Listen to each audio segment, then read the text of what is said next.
So last night I tweeted, "Do we do a ban on Russian oil? It would be the nail in the coffin for the Russian economy. But would it be Putin's red line? Would it be a declaration of war in Putin's eyes?" And I don't know about the second part. Part of me thinks maybe, especially if we wait a few weeks. But I'm glad that hasn't happened yet. But this morning, it has been confirmed that the other first part has come true. CNN reported just a few hours ago, from the time of this recording, that Biden, in quotes, announces ban on Russian energy imports. And to kind of give more context to this, this includes coal, natural gas, Russian oil. Biden said in a statement, in quotes here, "Today I'm announcing the United States is targeting the main artery of Russia's economy. We're banning all imports of Russian oil, gas, and energy." Biden said these in remarks from the White House. He also continued, "That means Russian oil will no longer be acceptable at U.S. ports, and the American people will deal another powerful blow to Putin's war machine." I don't know if the American people, I guess we are unified in response to what Russia's doing in Ukraine. But I'm just saying, let's wait a few weeks before we say the American people are unified in this, because once gas is over $7 a gallon in some places, that might change. But anyways, the article mentions that Biden acknowledged in very frank remarks that this would likely lead to higher costs for Americans, which was clearly a leading issue for Republicans to attack him on. And now, who knows how well this will work, because Republicans have already kind of just attacked him for the shutdown of the Keystone Pipeline, not being ready. But I do think it's smart that he's going to the American people, using his bully pulpit, and just telling people the truth. It's kind of been a weakness of Biden, is he's never been particularly a great speaker. I've said it through the last 2 weeks, is I think he's done quite exquisite with Ukraine so far, and with telling the American people what intelligence is out there, yada, yada, yada. But, telling the truth is good, because at least he's telling people, hey, we are doing this, but it's going to potentially hurt you guys in the short run here, or maybe the long run. But I do hate how Republicans we know will spin this already. They've been yelling at Biden to ban Russian oil, but they're going to blame Biden for the rise in prices after it, blah, blah, blah. But anyways, it is interesting because I've listened to a few podcasts this morning on this issue while I was running or going to my class, and with those, plus what I've kind of just read over, The Economist and all my favorite newspapers and periodicals over the last few days, it sounds like, in a very general sense, most American-owned or American conglomerate oil companies have already kind of self-sanctioned themselves or have self-banned Russian oil. Like, there's really not any American oil companies or international oil companies that are really using Russian oil if they have allegiance to the West, NATO, the United States, Europe. And it's pretty self-explanatory, right? It's pretty toxic for a company in the U.S. to still be doing business with Russia right now. Now, I'm against all the people saying ban Russian vodka, ban Russian businesses. To me, we're getting kind of xenophobic when we talk about that, because I don't think there's a good Russian restaurant I've seen down the street. I haven't been yet, but because I actually don't really know much about Russian food. I do like Polish and Czech food, so it's probably similar. But I don't think boycotting that mom and pop Russian restaurant in Chicago is gonna, take it to Putin. I think we need to balance this carefully, because we don't want to be xenophobic towards Russians living in the United States or the people, because it's clear they have nothing to do with this. But anyways, there's only one company pretty much of the last week that has still been using Russian oil, or at least partially using Russian oil, and that was Shell. And from what I've gathered, they were actually encouraged to by U.S. policymakers for the general pragmatic idea that it would keep inflation and prices on oil just a little bit lower. But Shell got enough public pushback, and that is no longer the case. And so, before this import ban on Russian oil into the United States, let's be clear that most U.S. companies were already just self-banning it.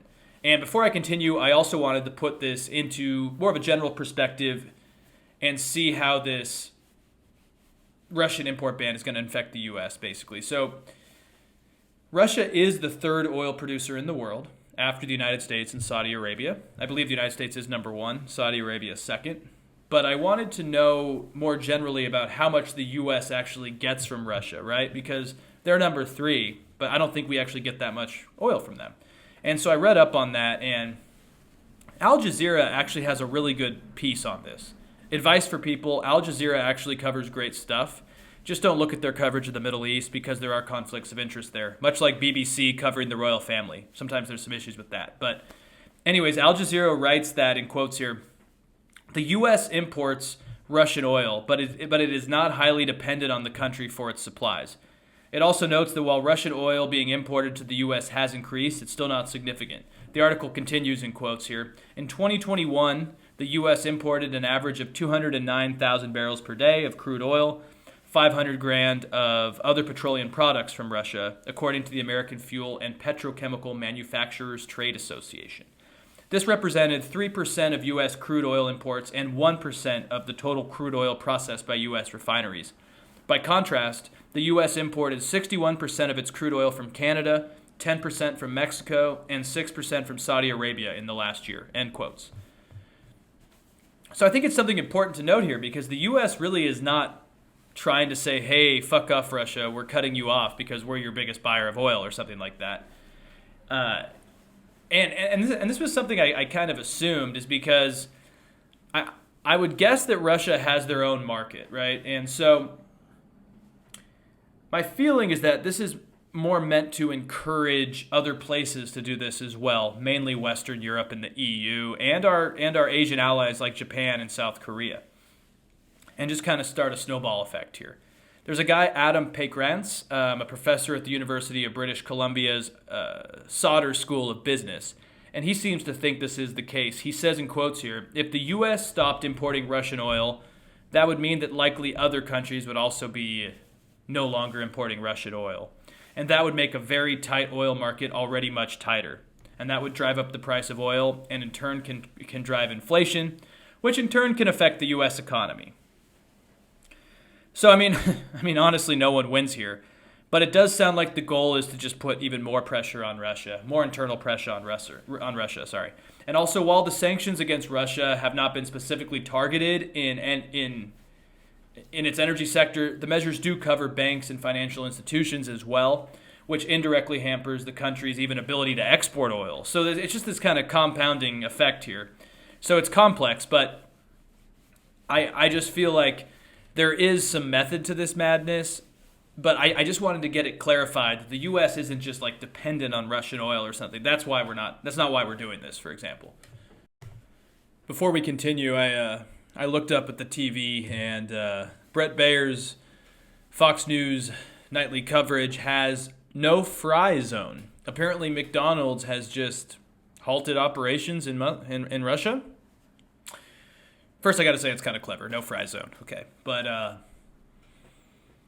I would have to look at opinion polls to see what the Russian people think of McDonald's. Because at least my time in Spain, yeah, McDonald's was very popular. So I think if one day you're eating a McDonald's and maybe next week it's just closed, maybe that could do something. But also Adidas apparently is no longer operating out of the country, so things are getting interesting. But anyways, sorry, back to what we were talking about. So we are already decimating Russia's economy, right? And this is just going to be a brutal, brutal blow to come. According to Investopedia, which did an analysis of how oil and other fuel resources impact Russia's economy, apparently the energy sector is estimated to contribute up to a quarter of the country's GDP. And, you know, Russia has a major advantage, especially when the price of oil goes down, and getting benefits from that, right? Because they can sell the same amount because it's an inelastic good, so they can get better profits. So this may also be, I think, part of why we are just trying to ban their oil so that they cannot, prosper off of rising prices. Because right now prices are rising, and they can still sell to people, and so they can still make some profits, even if they can't actually take out the money anywhere, and if the banking system shut down, and they don't actually have the rainy day funds anymore. But it's just a nightmare. Honestly, as I just speak, I'm just thinking about how chaotic of a situation this is. But Russia clearly wants to maintain its export earnings, and I think this is generally the rationale for why we're banning them. So this is where I first want to turn to what is next for Russia and how they will probably or may react to us, because obviously mainly Americans do listen to this podcast, though, and thank you guys, we have seen a huge boom in European listeners, mainly in the areas around Ukraine. So there's probably a coincidence with that, of course. So I'm aware, though, that many listeners are more worried about how this impacts the American economy.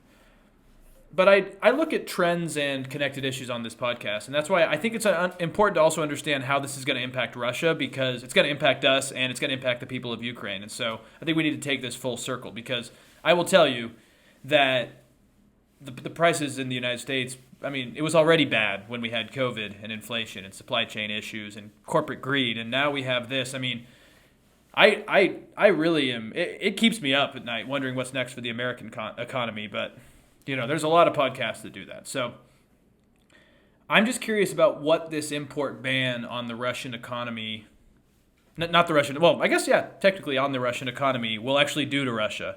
Because I feel like banning Russian oil was kind of our last deterrent that we have on the table, short of a no-fly zone, which I'm very against, or an actual war, right? An actual invasion. Like, I don't know what is really left on the table at this point. And I do wonder, I really do wonder if Putin or other Kremlin officials see this as a red line, honestly. I did see yesterday in Foreign Policy magazine and in Al Jazeera that the Russians have warned of what they call catastrophic fallout if the West bans these oil imports, which the West are slowly doing, and we might see the same, slowly snowballing, like I said earlier. Now, to be honest, I actually don't think they're wrong, because one part says here that, in quotes here, Kremlin official threatens to cut Europe's gas supplies and warns oil prices could top $300 per barrel in the event of a ban on Russian oil. Now, $300 a barrel, that'd be pretty steep, and I don't know if we're there yet. But this statement from Russia's Deputy Prime Minister, Alexander Novak, is not about violence, which is good. But he just says that this will probably destroy the global economy. And I hate to say it, but he could be right. And this is why it's like kind of insane to me that Putin is doing this. Like, unless he's gravely ill, none of this makes sense.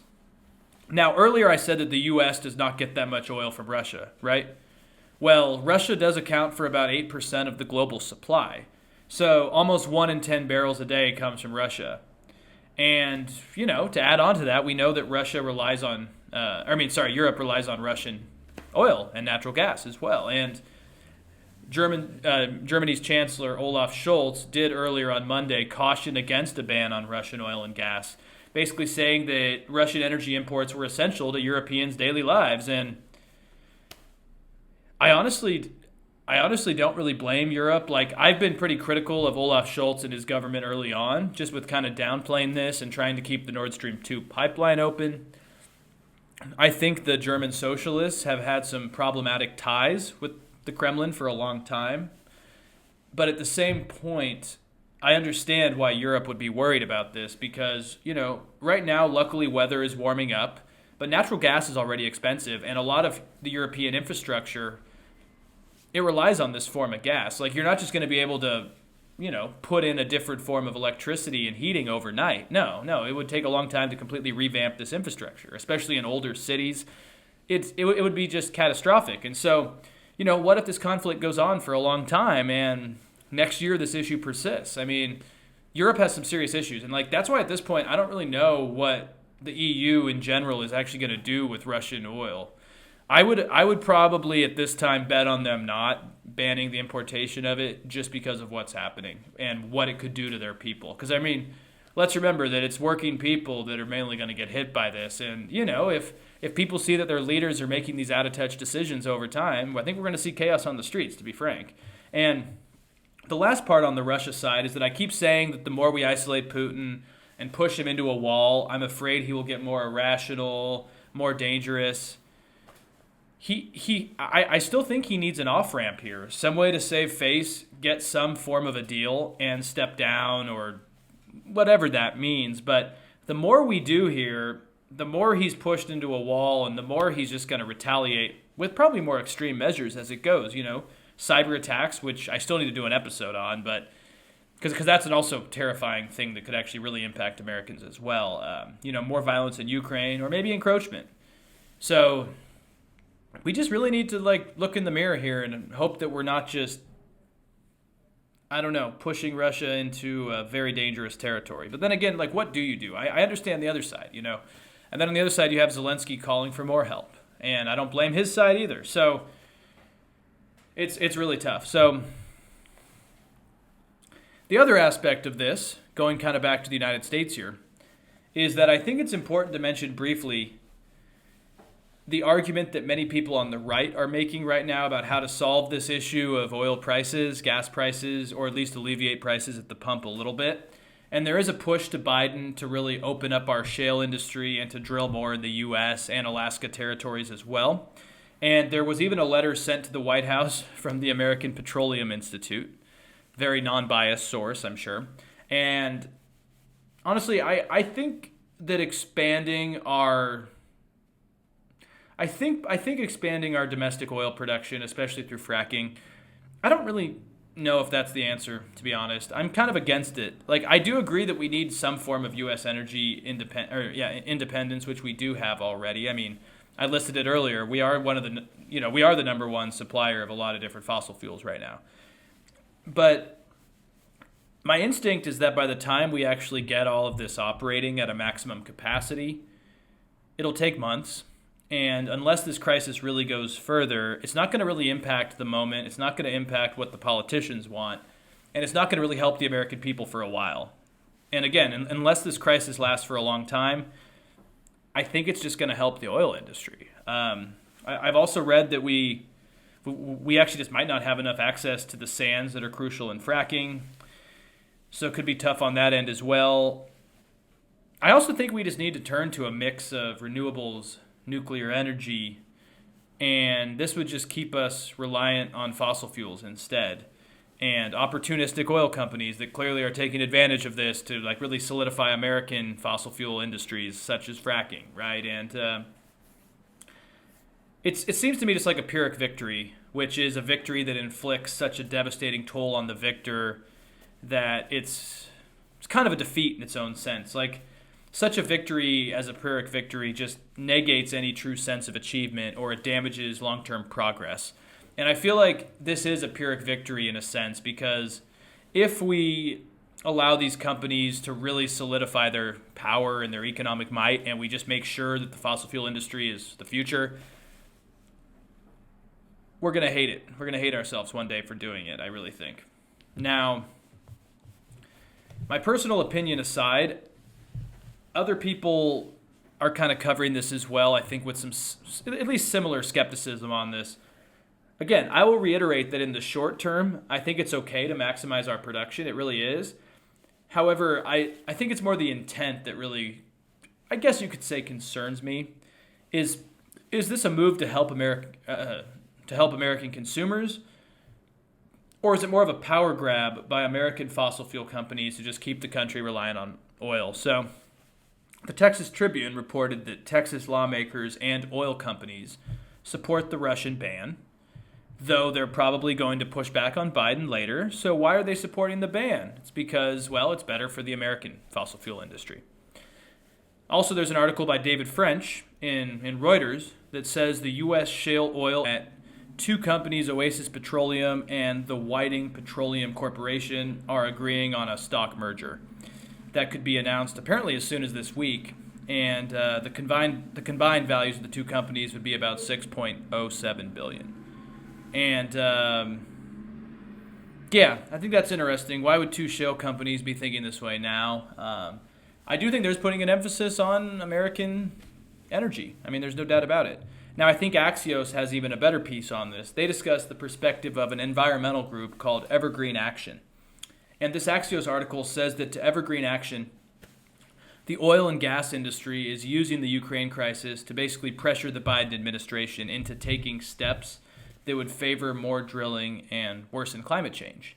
And like I said, the American Petroleum Institute sent a letter on February 28th to Biden's Energy Secretary, Jennifer Granholm, along with another by the U.S. LNG Association, and both argue that more U.S. energy production helps European energy security via energy exports. And now this is where it gets complicated, honestly, because if if Europe is kind of dependent on Russian energy, or not dependent, but Russia's already threatening cutting them off. I can understand how that actually would in the short term be important for for European energy. I do get that, okay?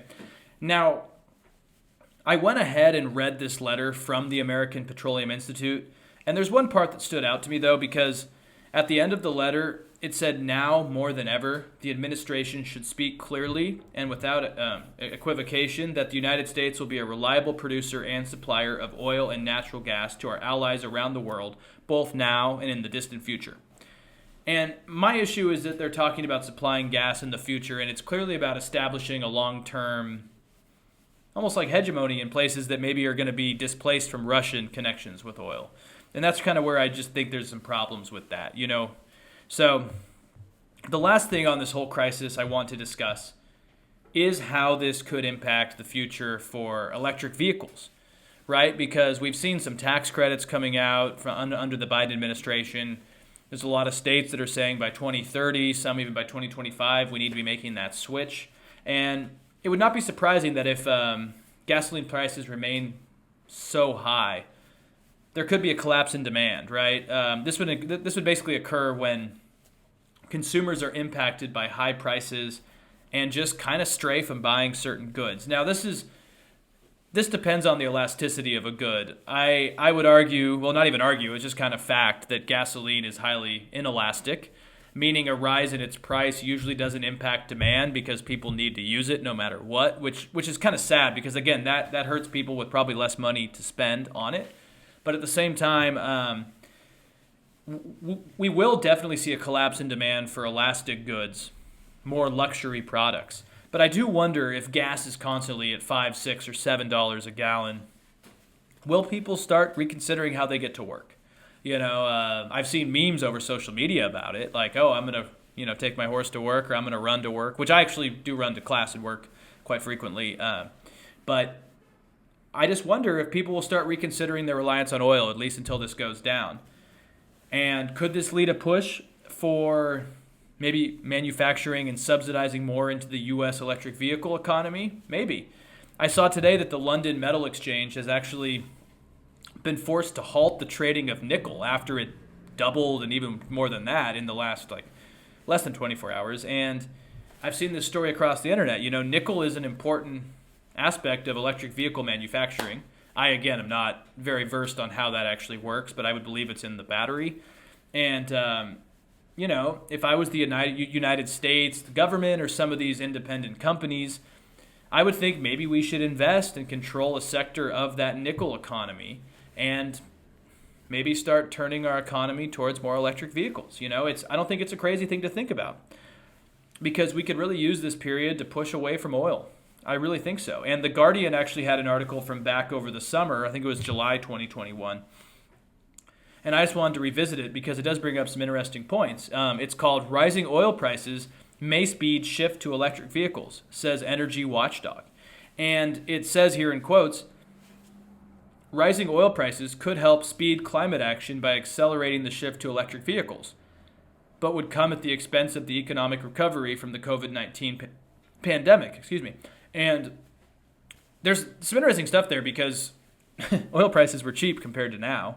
Not saying they were cheap then, but it's all in context. Also, the economic recovery, I don't even know what's happening in forms of that. Inflation is going to get worse. We have to remember Ukraine is key in wheat, grain, sunflowers, for example. Sunflower oil is awful for you, but it's in a lot of things, which I'm guilty of eating. And, we're going to see inflation across the board here. And what concerns me is that, the guise of transforming the economy from fossils to renewables was always bad for the economy. But if the whole economy is bad, maybe it's the time to do it. I'm getting more and more nihilistic, I know it. But, it's like, what else the hell do you do, I guess? Even Consumer Reports a few days ago said that many automakers have detailed plans to electrify large portions of their fleets over the next decade, with some announcing goals for lineups within 5 years. Consumers might not even have to wait that long. Dozens of pure battery electric vehicles are set to debut by the end of 2024. And no, I get this would not happen overnight, but I think it's kind of food for thought, something to entertain here, because this whole crisis is just going to make things worse in due to supply chain disruptions, rising oil prices. And I don't think we're even close to the middle or the beginning, really, of what's happening with Ukraine and Russia. And so maybe it's time for the Biden administration to really look into how we create a sustainable electric vehicle economy inside of our own country. I talked about how Ro Khanna wants to expand STEM to like areas like West Virginia and Kentucky and Iowa, Washington State, Eastern Washington State. If we could have an overlap in STEM and some of what he's trying to push with the electrical vehicle economy right now, I'd like to think that maybe we could have a roadmap out of here. And it's funny, as I look up, I have one of the TVs on in the background, and Jesse Waters, who is a complete piece of... He's a prick. We'll try to use a PG-13 word. He's actually criticizing Biden's green economy. But see, I'm seeing this as not Biden's fault. But anyways, that's beyond the point. But, you know, we should expand that tax credit. I think it was $7,500 towards an American to buy an electric vehicle. Let's expand that. You know, I think it's going to be interesting. But it's food for thought. Like, how do we separate ourselves? How do we decouple from this problem and then help the world? And I think maybe that's through electric vehicles. Anyways, I as always just want to thank you guys for listening. You know, I've been really happy with some of the feedback I've got recently. Sorry, I can't speak, but I thank you guys as always, and just keep telling people. Let's keep spreading the word. Keep giving me feedback. Be critical. I don't care. Like I'm always willing to learn, and you know we're in these strange times, and I do need to cover other things as well. So I want to look into so many things. So we have a lot planned on the agenda here, and I kind of want to start opening up to having kind of a town hall format over the weekends, as well as long-form conversations once or twice a month. Think like Joe Rogan, but more focused only on culture and politics, and no vaccine talk. So, but yeah, there's a lot of outlines for plans in the future that I'm excited about, and hopefully they'll work out. So anyways, you can find me on Twitter, Alex Kapitko, and then Centered from Reality on Apple Podcasts, Spotify, iTunes, Podbean, and all those third-party sites that show up in my data when I look at them, but I don't know where the hell they're from. But anyways, thank you guys so much. Have a great night, and I'll be back hopefully at the end of this week. Like I said, finals are going to get a little bit busy, so I'm trying to not comment too much on what's happening on the ground in Ukraine right now, because it's good to wait a few days and kind of see what the ramifications are. But anyways, for now, again, love you guys and have a great night.